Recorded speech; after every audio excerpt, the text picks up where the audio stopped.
পড়ে, তাহলে নামাজ থেকে শিক্ষা নিয়ে জাতিকে কেন ঐক্যবদ্ধ করছো না? এটির আরো অপরাধ। আমরা যাদেরকে শাহবাগী হুজুর মনে করি, আপনারা জানেন যে যখন 5ই মে শাপলা চত্বরে যখন আল্লামা দেলোয়ার হোসেন সাঈদীর ফাঁসির জন্য আপনার মিছিল, মিটিং, সভা সমাবেশ করেছিলেন, এদেশের কিছু আলেম নামের জালেমরা সেদিন সেই মিছিলে উপস্থিত ছিলেন এবং বিশ্বনবী মুহাম্মদ রাসূলুল্লাহ সাল্লাল্লাহু আলাইহি সাল্লামকে যখন গালাগালি করা হলো, ব্লগাররা যখন গালাগালি করলো, নাস্তিক ব্লগাররা যখন আমার রসুলের বিরুদ্ধে লেগে গেলেন, তখন উলামায়ে কেরাম সেই শাহবাগের বিরুদ্ধে কথা বলেছিলেন। এখন আপনারা বলেন, যেই আলেমদের ফাঁসি চায়, যেই শাহবাগী আমার রসুলকে গালি দেয়, যে শাহবাগীরা আমার রসুলকে গালি দেয়, আমার আল্লাহকে গালি দেয়, মুসলিমদেরকে গালি দেয়, আপনারা তারা বলেন তো শাহবাগে যদি কোনো পীর সাহেব থাকে তাহলে পীর সাহেব মারা যাবে? এই সমাজের সমস্ত উলামায়ে কেরাম একমত এবং ঐক্যবদ্ধ হয়েছেন। যারা শাহবাগে আল্লামা সাঈদীর ফাঁসির জন্য যারা আন্দোলন করেছে, যারা শাহবাগে 5ই মে শাপলা চত্বরের বিরুদ্ধে যারা আন্দোলন করেছে, হেফাজতের বিরুদ্ধে যারা আন্দোলন করেছে, যারা আল্লামা মামুনুল হকের বিরুদ্ধে যারা আন্দোলন করেছে, এদেশের মুসলিমদের বিরুদ্ধে যারা আন্দোলন করেছে, এদেশের এই সমাজের মানুষ তাদেরকে হক্কানি মনে করে না। তথাকথিত এক পীর সাহেব শাহবাগে হুজুর ফরিদ উদ্দিন মাসুদ, যে শুলাকিয়া ঈদগাহ মাঠের ইমাম, আমরা তার পিছনে নামাজ পড়াকে প্রত্যাখ্যান করেছিলাম। এই জাতি তার পিছনে ঈদগাহ নামাজ পড়ে নাই। এই শাহবাগে হুজুরকে যে আপনার হক্কানি মনে করে, হক্কানি তালয় মনে করে, বাংলার জমিনের মানুষ তাদেরকে হক্কানি মনে করে না, বরং মুনাফিক মনে করে।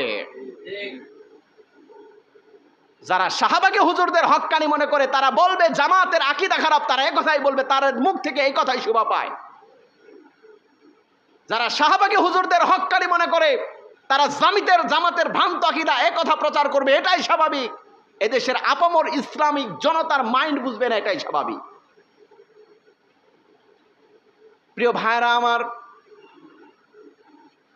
এদেশের ইসলাম প্রিয় তাওহীদি জনতার একটাই কথা, একটাই চিন্তা, তারা সবাই একজন আরেকজনের পিছনে নামাজ পড়ে, কোনো বাধা নাই। আছে আটরশির হুজুরের পিছনে এমন হয়ে যায় আমরা নামাজ পড়ি, ভাই নামাজ পড়া লাগে না?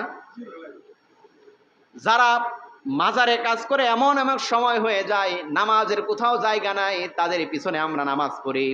চরমোনাই পীর সাহেবের হুজুরারা যদি কখনো যদি নামাজ পড়ায়, আমরা তার পিছনে নামাজ পড়ি, ওদের বসে বসে ওয়াজও শুনি।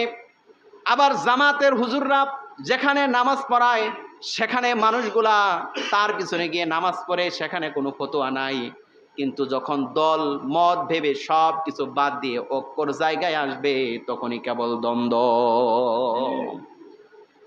যদি এমনই যদি হয়, আপনারা যদি একমাত্রই যদি হকপন্থী দল হন, তাহলে কালকে লিখিত ফতোয়া দিয়ে দেন যে একজন আরেকজনের পিছনে নামাজ হবে না। কথা বুঝেন নাই? আপনি এক পীরের মুরিদ, আমি আরেক পীরের মুরিদ, আপনার সঙ্গে আমার ছেলে মেয়ে বিবাহ হয়, আপনার বাসায় আমি দাওয়াতে যাই, আমার বাসায় আপনি দাওয়াতে যান, এক হুজুর আরেক হুজুরের বাসায় দাওয়াতে যায়, এক একজন এক এক দল করে, বিএনপির মানুষ যারা বিএনপি করে তাদের বাসায় আমরা দাওয়াতে যাই, তাদেরকে দাওয়াত দিলে আমাদের কাছে দাওয়াতে আসে। তাহলে আমাদের সমাজে এই সমাজে যদি আকীদার প্রশ্ন আসে, এই সমাজে যদি আকীদার প্রশ্ন আসে, তাহলে ফতোয়া লিখে দেন যে কেউ কারো বাসায় দাওয়াত খাওয়া যাওয়া যাবে না, কেউ কোনো হুজুর উমুক বাসায় যেতে পারবে না, এই হুজুর উমুক বাসায় যেতে পারবে না, তারা হলো কাফের। ফতোয়া দিয়ে দেন। আমাদের একতলাফ থাকতে পারে, সেটা একতলাফের জায়গায়, কিন্তু মুসলিমদের ঐক্যের ক্ষেত্রে, মুসলিমদের ইসলামিক রাষ্ট্র প্রতিষ্ঠার ক্ষেত্রে, মুসলিমদের শান্তির ক্ষেত্রে, কোরআন প্রতিষ্ঠিতর ক্ষেত্রে কোনো সময় যদি ঐক্যও যদি থাকে, কোনো সময় একতলাফও যদি থাকে, সেই সমস্ত একতলাফগুলোকে পিছনে ফেলে দিয়ে এরপর ঐক্যের জন্য কাজ করা, এটা হলো একজন ইমানদারের পরিচয়।